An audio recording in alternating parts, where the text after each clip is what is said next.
Welcome to the cast, everybody. Kick us off, Ben. What do we got? It's been a big week for psychedelics, big 2 weeks. So I followed psychedelic news. Last I heard, because I invested in MAPS, they gave a presentation a year ago that said psychedelics would be legalized in about 5 years from today. The Biden administration made an update that said that they are anticipating the FDA approval of MDMA for PTSD and psilocybin for depression within 24 months. So they shaved a year. 3 years. Well, said it was 2 years ago. It was 5. No, 1 year ago, it was 6 years. 5 years from today. So I thought it was going to be 2029, last I saw. And now it's going to be 2024. Wow. That's great. It's right around the corner. Yeah. It's crazy. Now, they're still doing certain use cases, MDMA specific for PTSD, psilocybin for depression. But I think this means that anybody who gets diagnosed with depression can get access to psilocybin 2 years from now. And it's going to be like, I think this needs to be a bit cautious, but it's going to be like having a service animal on a plane, which is as soon as you could get emotional support animal, doctors started writing scripts for people to bring their emotional support animals. Well, I think there's going to be a lot more PTSD and depression diagnoses if this is how you can treat it. Yeah, but I also think accurately so. Yeah. I think people used to think PTSD was from going to Vietnam.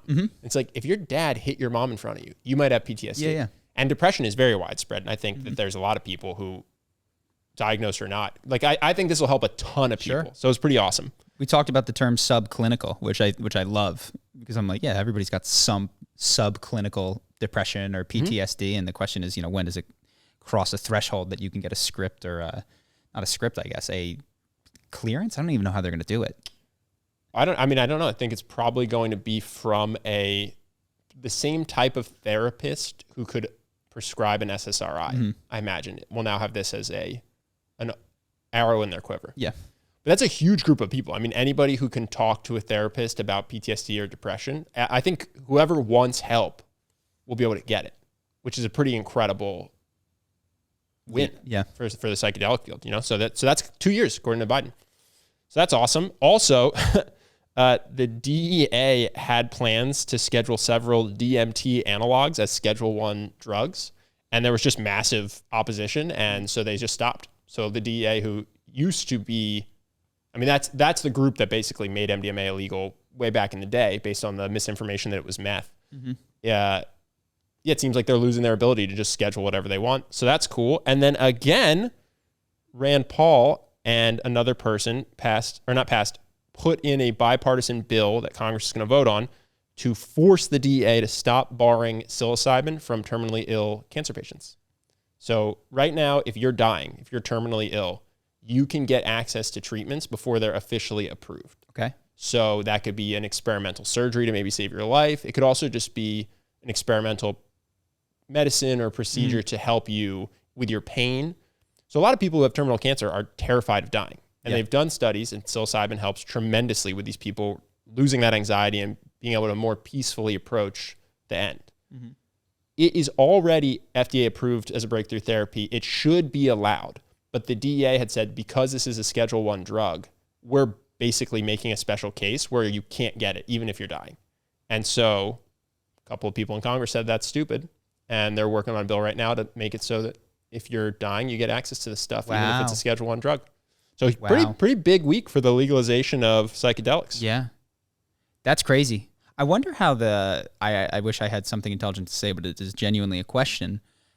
If there was a nation where governmentally it was supported and culturally there's this idea that, hey, a wider group of people than we originally thought have PTSD and depression that could be effectively treated with these experiences. I wonder how that impacts macroeconomics, war likelihood, all of those sorts of things as an increasing amount of your population is getting healthier mentally. Yeah, well, the cynicism for why there was initially a war on drugs. Now, some drugs are different than others, right? There are some drugs that are very detrimental to people's health and to society, but there's a hypothesis, at least, that if people do psychedelics, let's say 3 or 4 times a year, in a therapeutic way, it's not going to destroy their life. It's not going to make them unable to do their job. What it's going to make them is have empathy to other people, which makes them less likely to want to go to war.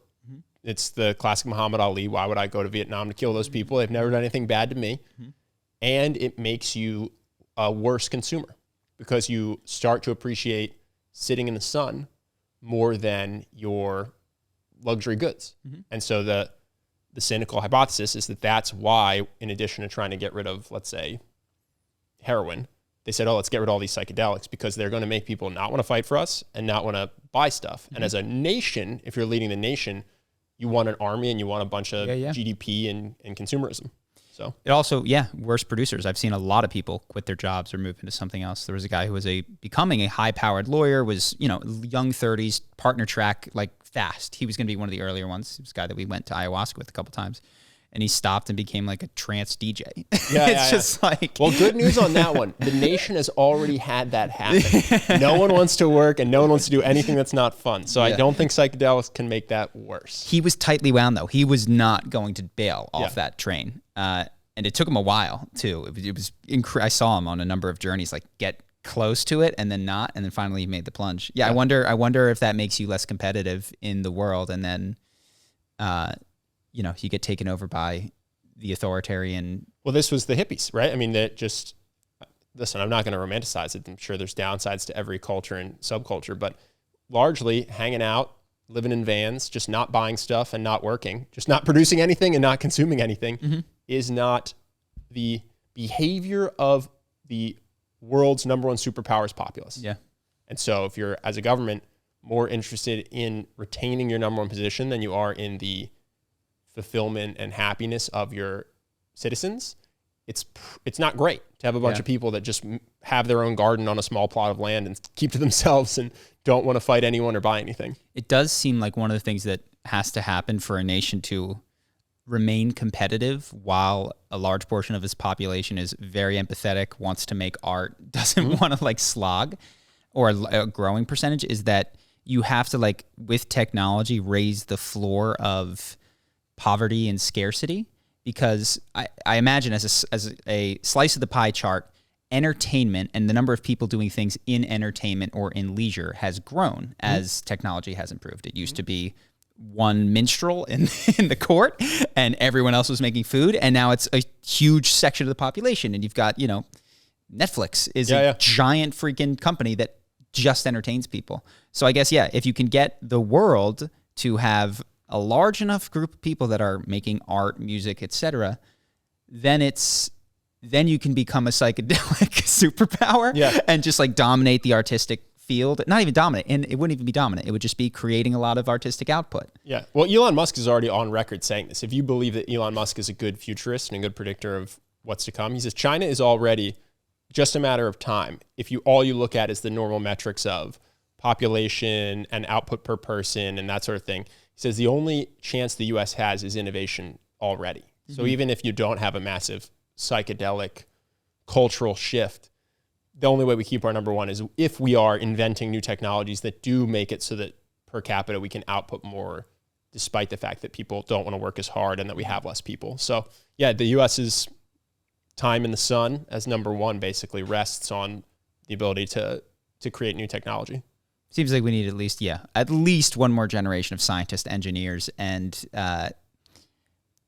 traditionally like productivity increasing labor force in order to bridge the gap, because we can't all be trance DJs and D&D players yet. I don't think. I wonder if psychedelics does hurt scientific innovation, because I do imagine if you are an engineer and you start taking this stuff, it may help you be more creative. And I think a lot of times the big tech breakthroughs happen on accident or without an immediate commercial use. It's just someone playing with magnets. Yeah. So there's I think God, what book was it? It might have been Stealing Fire. It might have been, but there's people that have that hypothesis that when you start researching cancer treatments and you narrowly focus on how do we cure cancer, it's tough to do. But when you're like playing with magnets like Maxwell did, or just like you leave a petri dish out and you find penicillin, that's where some of the largest scientific breakthroughs occur, from people that are not looking for practical application, but are instead exploring just things that they find personally fascinating. Yeah, I think psychedelic use increasing probably decreases the amount of grinding, so to speak, the hustle, grind, work really hard if your pursuit is wealth accumulation or prestige. But I wonder if it does curb innovation, because I think there will be people who just like chemistry and like physics and like electrical engineering, and they will, I think, continue to just want to explore. And I think that exploration can sometimes accidentally lead to big, useful breakthroughs. I think very likely, I think it depends on how you define innovation. I would bet that if you had a broader definition of innovation, it increases innovation, except they're not all marketable innovations. Like, I don't know, you're innovating in the way that you connect with people, or you're innovating in the way that you paint or something. And that just isn't necessarily marketable. So yeah, I don't know whether a society of people that are trying to create products to sell to other people in order to get a lot of money is more productively innovative, or if a group of people that are, just open-minded and artistic, or just creating stuff out of the sheer joy of it are more effective. We'll find out soon, hopefully. Yeah. I look forward to watching that movie. Yeah. One thing I was just going to say, this is a hard tangent, but I just want to say thank you to everyone who watched our D&D show and gave us feedback. You guys crushed our view count expectation. Yeah. We said about 200 views was the prediction. You guys have crushed that. Yes, so that was very helpful. Appreciate the support. The feedback is so helpful. Like what I learned is that the audience's perception roughly tracks my own, which is a very, very good thing, because it means that as I'm going through the editing and as I'm playing, and like if I'm like, I feel bored here, or this isn't as fun, or like, this feels slow in the editing process, that I'm probably right for a large portion of the audience, because which sometimes there's a mismatch. That's what people said. Yes. I was like, the feedback I got was almost all in line. Some of it was like with a tinge of, I liked this. Some of it was a tinge of, it's not for me, but I can't think of a piece of feedback where I was like, I disagree with this. So it was super, super helpful. Cool. And yeah, we appreciate it. This is another thing that I wanted to add. We are shooting our season 2 soon, even before we're anywhere near done season 1. That's coming up, and it's going to help us a lot. So thank you, everybody. The other thing I was thinking, as anybody does once they start a business, is how do we monetize the shit out of this with NFTs? No, I'm kidding. No, I know that what I was thinking is that a lot of people at this point do NFTs, and I was like, what would an NFT project look like if it wasn't a rug pull? If it was all the things that people promise Web3 is going to be, which is like audience empowered, not scammy, but really hasn't panned out a lot. What would that look like? Because I actually think that unlike Charisma on Command, this is the type of project where it's super small right now. 1,600 people watch it, mostly because they appreciate our podcast, not because it's growing on its own. But if in several years we got better, we improved it, we made the characters some sort of thing that people wanted to follow and care about, there would be a community and potentially a collectible market. In the past, that collectible market might look like Han Solo action figures and, Boba Fett in its case, and very likely in the future, it's going to be some sort of NFT. It's going to be some sort of digital good that you can show off in the digital world, or just keep wrapped in its beautiful NFT case and never take out, and just say, that's a first edition. And so I was wondering what that would look like if you weren't trying to rip people off. And I wanted to throw this out there because I'm not well-versed in NFTs, but I was wondering what if we released at the end of season 1, which would do to a small audience, a lot of people who watch the podcast probably, NFTs that were sold at cost. So we would make no money off the initial sale of the NFT, but potentially what that would do is get our biggest fans slightly more incentivized to like share or talk about this, because it's like, you basically own a tiny piece of equity in the value of this intellectual property. As the value of the intellectual property goes up, so does your, the ownership of that piece of digital artwork potentially gets a bit more valuable. And it's just a way to reward people without trying to set a high floor price and like extract value from the community. But how does that make me money? It doesn't. It doesn't. And this is the promise of Web3, is that rather than having Facebook consolidate all the money goes to the community, and the community managers get some percentage of future sales of those NFT, which is 5 to 10% of the transaction. My actual question is, how do you make sure it goes to fans and not speculative investors? Like one guy could come in and buy, okay, how many are you releasing? Cost is what, $40? I don't know, whatever gas fees for. And it's $40 and you're going to release 10 of them. He just goes, okay, cool, thanks. I'm going to buy this for seriously, I'm $400. Now I own every single first edition, so because I wouldn't Like I wouldn't want to even announce it on the podcast. I'd want to announce it in the middle of episode. Yeah. And I'm not going to say what number, but like, so it's like, oh, you're an hour into a deep in the season episode before you even find out that it exists, because, and limit it to one per person somehow. Because I would want it to go to the person it's intended to, which is a fan of the D&D show that wants a piece of art related to it, and not to someone that, you know, owns a bunch of Bored Apes and now owns a monopoly on the D&D show's NFTs. I don't think we're here technologically yet, but what I've heard people talk about that would be nice one day to do is like, if there was a tokenization of your interaction with the series, meaning like every time you, and again, this is, you could still game incentives, but like when you comment, you earn a token, you know, and like, if it's not just a bunch of comments on one, which like that's, you can only get one token per episode or something like that. And it's based on the length of the comment or whatever, or if we respond to you and go, wow, thank you for that comment. I understand some sort of complex algorithm in the future that's not possible today that actually rewards the people who are engaging with the content. Who are truly engaging with the content of the community. And then you can go, okay, these NFTs don't cost dollars. They cost 10 D&D tokens. And only people that have 10 D&D tokens can even collect that NFT. That seems like what, when people talk about how you could actually have fan, like this fan equity, that seems like how it would work. I just don't know that we're there yet. And I have the same fear as you, which is, okay, guys, they're up. And then some guy goes, you know, well, you could probably, I own every NFT. Depending, if you're only releasing 20, you could probably just do it manually. You could probably just be like, all right, people, like, you know, we're going to put, apply basically, and tell us your favorite scene. And we will only announce it in the middle of the season. And then pick one at a time. Be like, you can buy, you know, there's 20 left. You get the first pick. Now there's 19 left. You get the, and then that way you can make sure they only go to individuals. But yeah, that would be, if the goal is make no money, get it to the fans, I'd want to make sure it got to the fans. Sure. And not to just one person who's trying to buy NFTs because he thinks they'll be a moonshot investment. And to be clear, my actual philosophy is not get it to the fans. My philosophy is the businesses that will win, especially in the future, are the businesses that appropriately pay the people who create value. And in the future, I think it's becoming obvious that the community has not been compensated for the value that they create, that it has been captured by tech platforms and creators, and the community who like tells their friends and spreads it and shows up deserves more than they get. And that if you properly pay them, that they will do their job of spreading it even better. And so, yeah, there's ways outside of NFTs that you can do that. You can, you know, you can be nice to people. You can have a Discord where you interact with them. You can have a traditional fan hangout or something like that. Like there's other ways to do it outside of NFTs. But I was thinking of that and also realizing, you know, people have talked about Andrew Tate and his business model. I don't know a ton about it.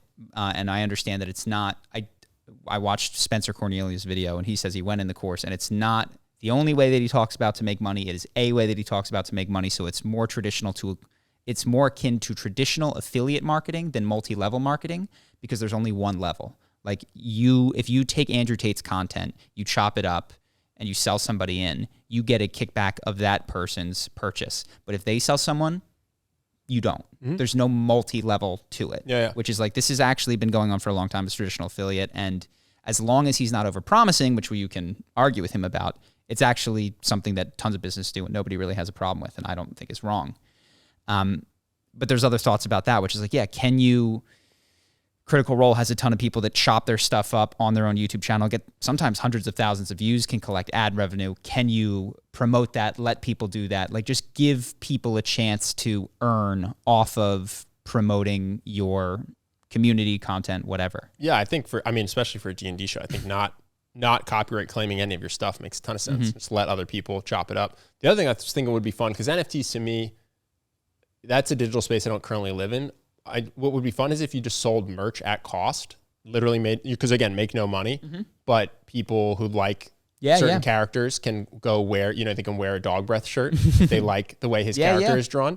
And then they're just out in the world with a shirt. And if someone else likes it, like, oh, that's a cool drawing. What is that? Now they're spreading the message. And that's fascinating. Merchandise that they got for cheaper than they could custom make it themselves, that we made no money off of. And that just is out in the world now looking cool. Because I think our character designs are cool. It's really interesting that you say that, because I feel like this model of So this happened. Tim Ferriss talks about this. There was, back in the early days of the internet, affiliate marketing was a thing. Like somebody would have an email list and somebody would have a product. And the person with the product would be like, if you can sell my product, I'll give you 20% of the profit to these people. One guy, I forget who it was like, fuck that. These people are providing way more value than they're being recognized for. I'm going to give them 50, 60, 75% of the profit if they make a sale. Yeah. So I'm like, hey, can you sell this for $100? I'll give you 20. And he comes up, he's my competitor. He says, hey, sell this for me. I'll give you $75. Yes. Dominated. Yeah. And it was because he accurately realized that the actual value that was being created. And like what you're suggesting is very similar. If it's a similar thesis, which is like, well, I think if you're a billboard for my stuff, I don't want to charge you for that. I would actually happily do this if you want to. I think some people build an audience first. The audience wants to compensate them. They want to give Critical Role money. Critical Role doesn't really know how, so they sell shirts as a way for the audience to give the money that they want to give them.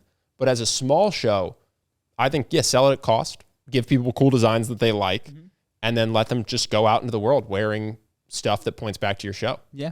And I mean, some companies obviously have done this. They send out swag bags and they send it to targeted people. They send it to influencers and that kind of things. But it's an interesting thought, which is like someone wearing a shirt of your show, of your whatever. What is the actual dollar value of that advertisement?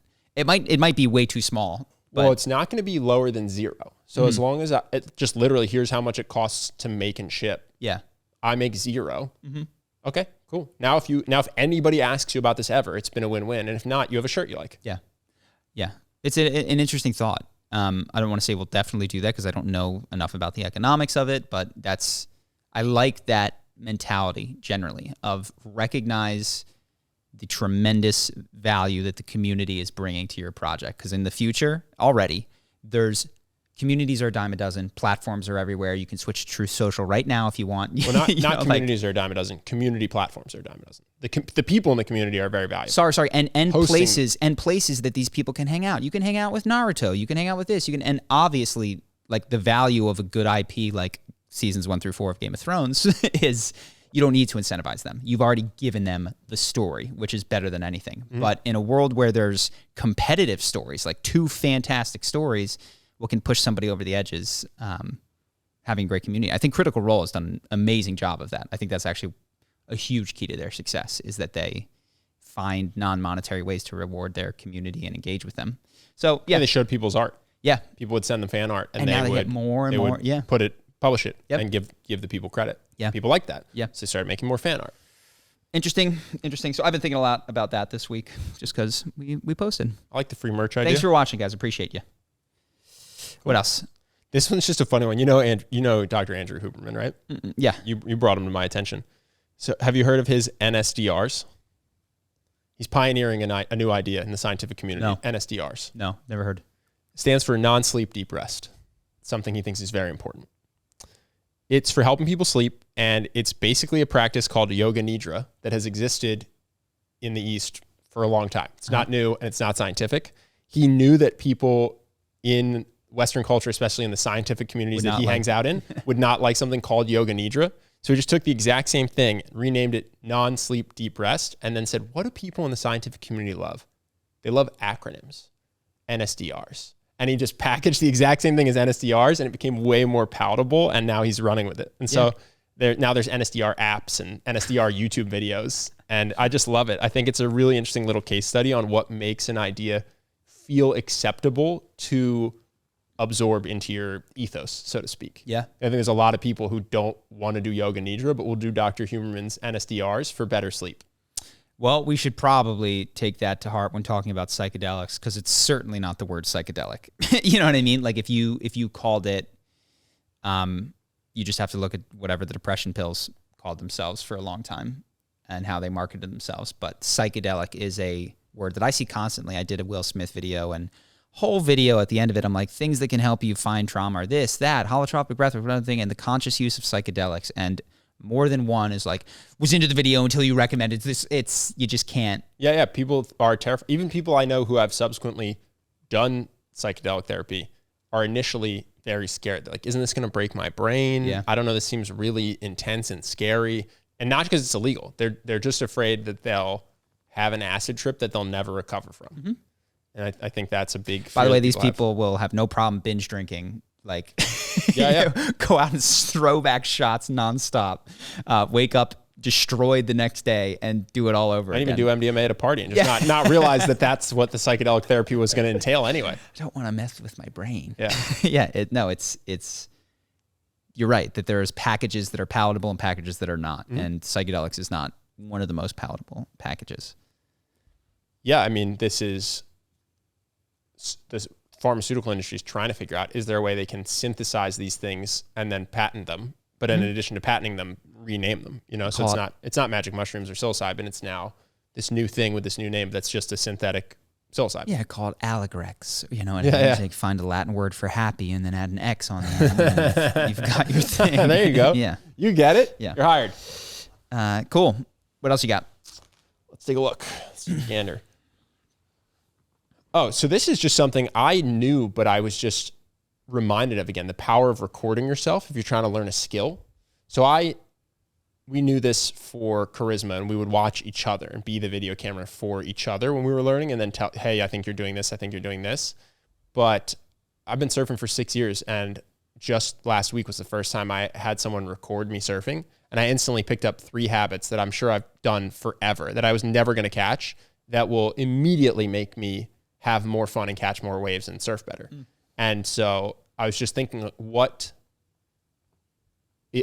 isn't that the initial instinct for anyone trying to learn a skill? Basically, if you're trying to get better at basketball or become more charismatic, everything, like even playing music or singing, like why isn't the first instinct, if you're trying to learn something, to record yourself? Oh, it's because we grew up without cameras everywhere. That's why. But also musicians do, because you are closer to your computer and your phone when you do it, and you're less close. It's like, I actually bet most people don't, though. You think most people that are trying to learn guitar record themselves, or learn to sing better, record themselves and listen back to it? Way higher than do surfing or basketball, for sure. I mean, I've done a lot of things. I played basketball probably, a lot when I was little. Yeah. I've recorded my guitars. I've recorded singing. I think most people are too embarrassed to watch it. That was my thesis. I know a lot of people that play music. It's just, I'm not saying they all do, but the number is way higher because of access to your phone. Yeah. And ease of, like, you turn it on, put it down, and do it. What they don't necessarily do is like video record it. Like, they can't. I don't know my picking issues. I know sound issues necessarily, but I don't. Isn't that interesting? You've been playing guitar for 20 years. I've recorded it for Instagram, but I've never recorded it for myself to watch picking technique, or if my wrist is tilted in a funky way. Or I think it's a really underrated or underused tool. Like I did a cage fight. It was the first time I ever saw myself shoot a takedown. Was afterwards. That's insane. Anybody who's doing that should be doing that once a week so that they can, you know what I mean? And I was just wondering, where else is this applicable? And I thought of tons of things. If you're doing interviews or public speaking, any sport, or, it's just really, I don't know, just thought it was interesting. I'm going to try to think about it as I try to get better at things. Again, D&D, I wish I had watched more before we played, more of our early recordings before we played laters. So yeah, just something I'm doing myself that I thought people hearing it might catalyze in themselves. Oh yeah, I have been pursuing this and I do want to get better at this, and I've never seen myself do it once in my life. Well, like, charisma is hard. You're out of, like, those types of things are tricky. But yeah, you've probably watched people surf or talk in conversation or shoot a basketball thousands of times. And so you know what a good shot looks like, but when you're in your first person experience, it's all kinetic and the visual is totally different. So the first time you see yourself, it's like, oh, I'm not pulling my hand back far enough, or my elbow's flared. It's so obvious. Like, when I'm doing it, I can't see my flared elbow. No, it's wild. Or I look too serious. Yeah. I look too serious in this job interview, D&D show, whatever it is. Yeah. So blew my mind. I was instantly ashamed of what I look like surfing. And I went, oh, this is a great tool. I'm going to just let people know about it. Cool.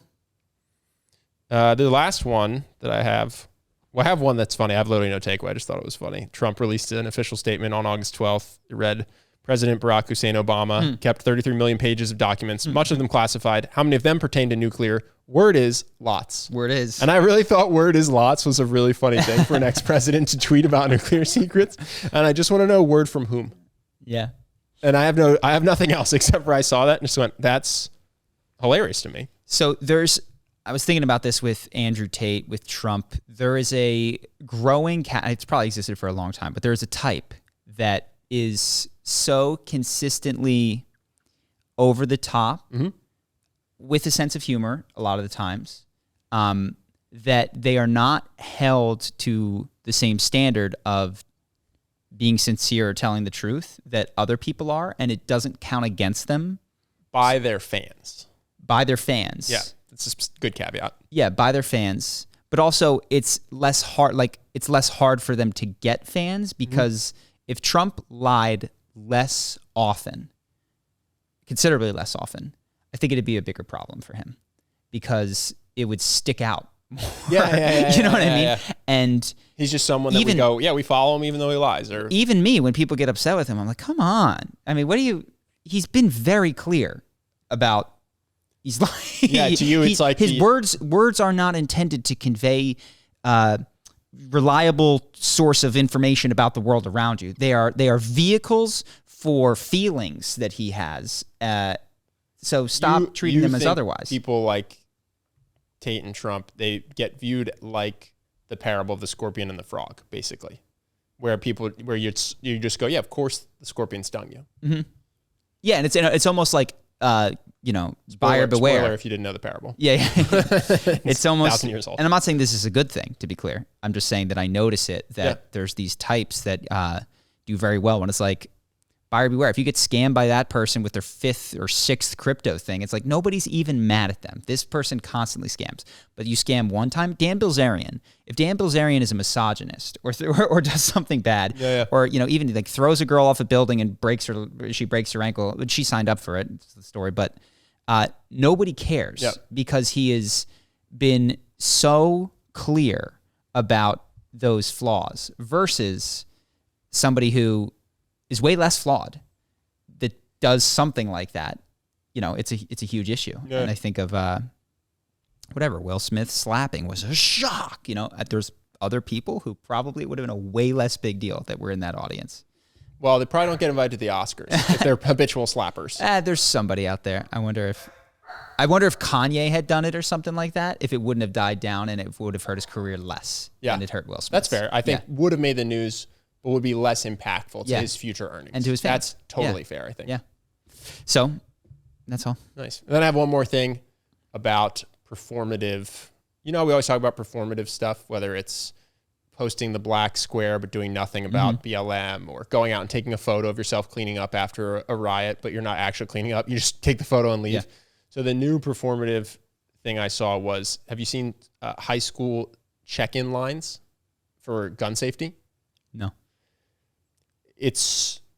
They have all the kids before they can go into the building line up outside of the school so that they can get their bag checked, and then they go through a metal detector, and then they're in the school, and that way you can see if they have a handgun or a weapon or whatever. The result is a massive line of high schoolers outside of the building waiting to check in, which, if your goal is to shoot up a bunch of kids because you're an angry high school kid, you don't even have to leave your car now. They've kept them out of the classrooms and gathered them in front of the building for you. In an open area. In just a wide open line. You can kind of just pull up, do your school shooting. Get out of there. I'm like, what? This is for safety. Yeah. Because someone might want to shoot these kids. Mm-hmm. So let's put them all in the open in a line at the same time every day. Without a wall in between any of them. Without a wall, without locked doors, without nothing. What is this for? Yeah. I just thought that was fascinating. It's happening.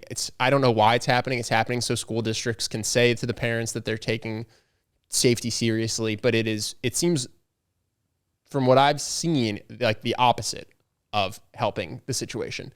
And yet people are doing it because somehow the performance is important. Yeah, well, it's interesting now that I think about it. Like, if you're a person and you have an automatic or semi-automatic or whatever, it's a bump stock and it's technically, I don't even know the rules, but you have a high-powered weapon. There are just so many places that you can go to find groups of people and kill 20 plus. These are kids that want to kill the kids at their school, let's say, because they're angry at the kids specifically. Yeah. They find, now it doesn't seem like they're pretty targeted. It seems like once they get in there, most school shootings just become whoever's around. But I think there's an anger at their peers. So they're going to go to their peers. Yeah. But maybe not. I mean, Uvalde was a high school person shooting up an elementary school. So maybe even that's not true. Could have gone to a mall. Could have gone to I don't know. I don't know. It seems like lining up all the kids in a row outside at the same time every day isn't the solution. I don't know what the solution is. But it's not that. Sounds reasonable. That's it. That's all I got for today. Cool. What do we got? Any questions, Justin? Yep. So the question today is, I graduated as a social worker in the Netherlands in 2020. Congrats. After graduating, I immediately found a job and was able to work right away in a really social work-oriented organization. Cool. I loved my job, but due to budgets being cut, they had to let me go. I wasn't worried since I figured I would find a job soon enough. However, I had to settle for a job I didn't like just to have a steady income. Last year, I got a tip from somebody I used to work with who works for an organization that rents social houses. I applied and got the job last November, and though I wasn't familiar in that field of work, I was told I would get the gist of it and that my social work expertise would come in handy. Cool. I was very happy and the pay was great. However, I get criticized a lot by the same person who tipped me and is now a manager. At first, I figured that I'm getting feedback since I have a lot to learn, but over the course of a few months, I have the feeling that she became more and more frustrated because I'm not growing as fast as she wants. I'm really trying since I love the job, but I've always been a slow learner. Now we have reached the point that if I don't improve by her standards, they'll have to let me go and I will have to look for my 4th job in 2 years. I feel hopeless and my self-esteem has hit rock bottom after receiving much negative feedback and barely any positive feedback. Most of the time the feedback is deserved, but I also get blamed for things that I couldn't know or didn't do. I also started to get frustrated by the double standards and hypocrisy that other colleagues get away with, but I get scolded at. Deep down, I don't think she's a bad person, but that she needs to grow in her role as a manager, just like I need to grow in my role. This also started to affect my mood when I'm at home or alone with my girlfriend. I feel very tired and useless. Especially when I'm home alone, I feel like lying down and not getting up unless it's time for bed. Long story short, how can I improve my work drive and fit into this role, and how can I, in the meantime, make sure the feedback doesn't affect me as much as it does now on an emotional level? It's tough because, I mean, obviously I'm not there. I don't know. People do need to be fired from jobs that they're not doing well. They do need to learn fast enough. It doesn't mean that they're evil or bad people or that they can't find somewhere where they're very valuable. But yeah, this isn't meant to be pejorative, but some people are just bad fits for certain positions and then go into other positions at other companies or other roles at the same company and they flourish. So I think the best thing you could do is remove your job performance in this specific role at this specific company from your identity, which is easier said than done. And recognize it's not that you're worthless. It's not that you're bad at stuff. It's that potentially this isn't a good fit for your strengths. Maybe this isn't how you shine. Maybe it is. Maybe your manager's mean. Maybe we can talk about tactics for learning faster. But I do think I've seen people who are great, smart, likable, but just in certain roles, they do not shine. And you're young, so you're learning your strengths and weaknesses still. It's not super obvious to you. But like, I can tell you I only had one post-college job, but there were, parts of it which I was not very good at. No, I was good enough at the stuff that made everybody think that I was a valuable employee. So what would I recommend? Probably, I would try to do, given that you say this is your 4th job in 2 years, I would try to remain at this job. And I would do that if you haven't, by getting clear, if you haven't, with your manager about what exactly needs to happen for her to be happy with your work. Like, are there measurable types of things, an amount of work that needs to be done in an amount of time, an acceptable number of mistakes, whatever, so that you're very, very clear on, so that it's not amorphous in your mind that you're just being bad at stuff, but that you know specifically. And then, you're going to have to, it sounds like, make adjustments to try to double check your work, or I don't know exactly what you're failing at in these roles. But that's, I don't know if your manager is a crappy manager, but that's not what I would focus on, because if your manager is a crappy manager, it's not your role as the person beneath them to get them to change and you guys grow together. It's probably your job to go find a better fit at a different company without that manager, or a different role within the same company without that manager. Of course, there's time for performance feedback, which might be 360, and you get to give some of that. But I don't think that focusing on what your manager can do better is the highest power for you to take in order to control your own emotions in life. Since you said that there has been a lot of feedback that's been negative and has been fair, and you feel like you're growing slower than they would like, I would suggest don't try to do more of the same. So if you've been trying really hard to not make mistakes, trying really harder to not make mistakes is not going to work. What you need is some sort of systemic change. So for instance, doctors back in the day were forgetting to wash their hands no matter how hard they'd try to remember, even though they're really, really smart. And so people were getting infections and stuff like that. So they started having checklists that they would have that would idiot-proof their process. And I think to make a physical mark on a sheet of paper before they that said, I wash surgery. my hands, which sounds very juvenile. It sounds like something you'd have a 7-year-old do, but it helped save lives and have cut down on infections. They do this for airplane safety as well. You've done 1,000 flights. It all seems obvious. Oops, you forget one thing, now plane crashes. Mm-hmm. And so they have these what seem like very obvious checklists. So what you might want to do, if this fits your job and you've been making more mistakes than normal or than acceptable, is there a way I can create a checklist that will somehow help me? Another thing you could do is, if you're working too slow, is there a way to assembly line this or batch this? Like, you need a new way to solve the problem besides just trying harder, because it will feel impossible and it won't work if your only solution is dig deep, try harder. Mm-hmm. So one thing you could do that may actually end up with you producing more in less time is having batched work where you are 100% focused. So your cell phone is off. You're not talking to colleagues. You're not texting when you have downtime. You're just in it, Pomodoro style, until a timer goes off. Well, it's also social work, so it might be with people. I actually don't know a lot about Sure. I'm just saying, like, that's an example of not just trying to not get distracted. It's a systemic change. Using systems. I would suggest that you use systems or create tools to help you, because that is, I think that's your best chance to succeed. Cool. Patreon. Cool, Let's do it. about? What do we got? We're going to talk about if people tend to date within similar socioeconomics, if you can do MDMA therapy with somebody else, such as a girlfriend, or if it's better to do it alone, and then how to maximize fun while traveling. Nice. Great. I can answer those. If you guys want to join us on our Patreon, it keeps the podcast going. It's like the lifeblood of the podcast. Any dollar amount starting at $3 a month gets you access to not just this, but every Patreon we've done, which is a ton more stuff for you guys to listen to and watch. We've got the videos up there as well. So appreciate all of our Patreons. Appreciate all you guys who watch, and hope that you guys decide to check out the Patreon. Link is in the description below. Yes. Because I've had people say, I want to join your Patreon, and I don't know how. It's in the description on Link YouTube in the description below. And it's patreon.com/. Charisma on Command. Charisma on Command. All right, we'll see the rest of you guys over there. Peace.